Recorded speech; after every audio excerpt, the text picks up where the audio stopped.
I know it's entertaining, but think about it. This is not just, he wasn't just giving them a new vocabulary word. This is a deep theological teaching he was giving that is very different from what is taught in mainstream American houses of worship.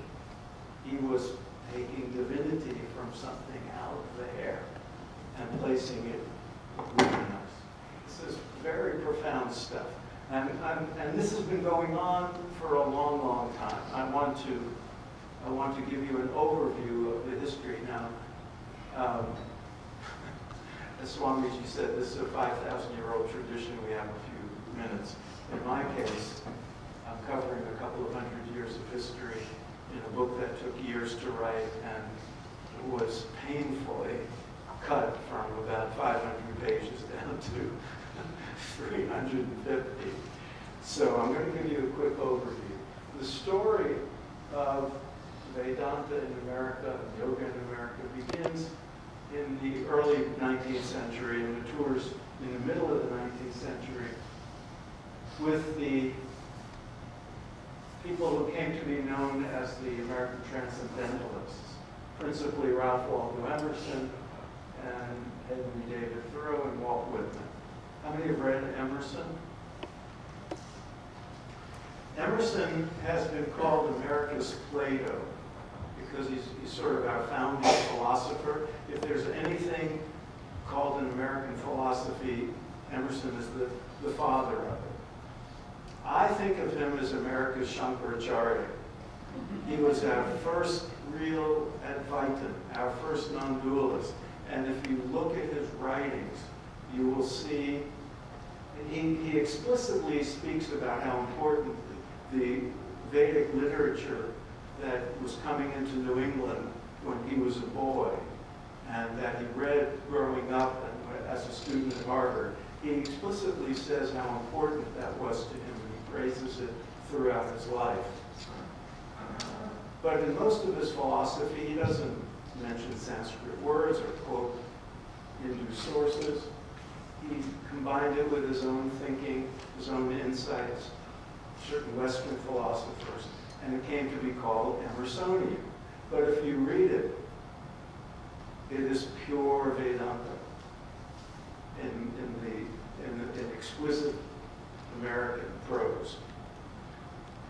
Everybody who ever read Emerson, and most students are assigned Emerson in school, has been touched by India, by Vedanta, whether they know it or not. And as I say in my book, if no other American had ever been exposed to these teachings, it still would have had an impact because Emerson was so important in the development of American life, literature, philosophy. And he, of course, his principal friend and student was Henry David Thoreau. How many have read Walden?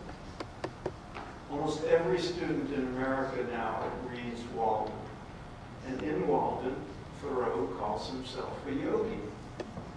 And he writes about reading the Bhagavad Gita every morning and how profound it was and how important it was to him. It's very beautiful expressions of praise and adoration for Vedic literature. I interviewed many people for my book, and I asked them how they first got interested in Indian spiritual teachings. Many of them said they didn't know anything about it, and then they read Walden when they were a student, and they thought, well, if he read this thing called the Bhagavad Gita, then I should go get a copy. And that started many people off on their spiritual lives. Later in the 19th century, we had what came to be called the New Thought movement in America. And certain metaphysically inclined people, like Madame Blavatsky, who started Theosophy, and Mary Baker Eddy, who started Christian Science, were deeply influenced by Emerson, and so they were getting Indian philosophy indirectly. But they also were reading the texts that became more and more available as time went on. By now, in the late 19th century, we had Sanskrit scholars at Harvard, Yale, and we had people translating texts. Mary Baker Eddy, in the textbook, in the sort of scripture of Christian Science, in the earliest editions, quotes the Gita. They later took it out. Politics was working even then. Later, in the late 19th and into the 20th century, other New Thought pioneers, like Charles and Myrtle Fillmore, who started unity churches, and Ernest Holmes, who started the Science of Mind, were also deeply impacted, first by Emerson and then their direct reading of spiritual literature from India. The Fillmores, most of you are probably familiar with because the headquarters of Unity churches are down the road here in Unity Village. If you read their early texts especially, you see the direct impact of the Fillmores' exposure to Indian spiritual teachings. When I was researching, there's a whole chapter on New Thought in the book.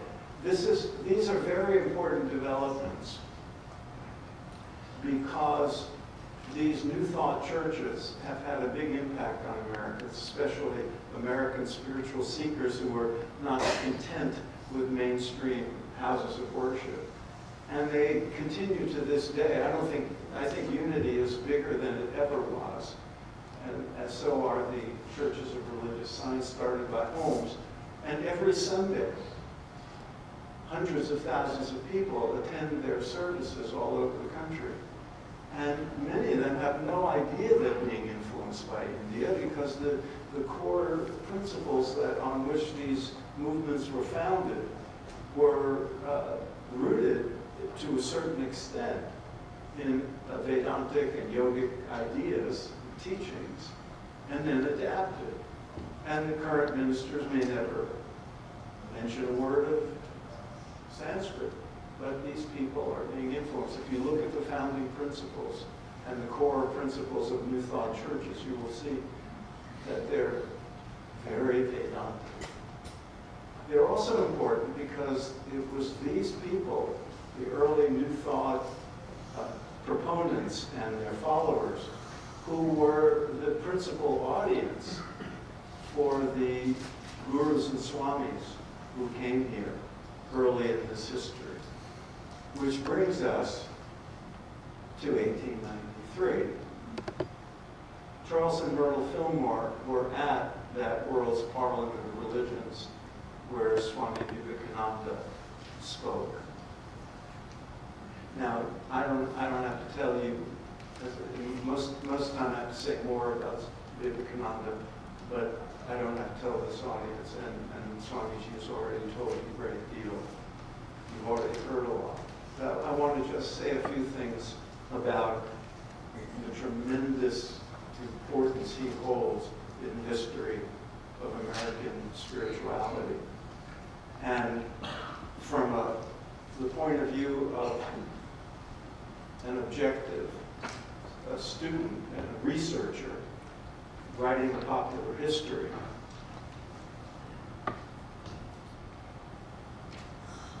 I call Swami Vivekananda the Jackie Robinson of American Vedanta. Now, many of you, this is the home of the Negro League Baseball Hall of Fame, and I went there yesterday, and so it's especially pertinent here. What Jackie Robinson was to baseball and to race relations in America, Vivekananda was to American religion and spirituality.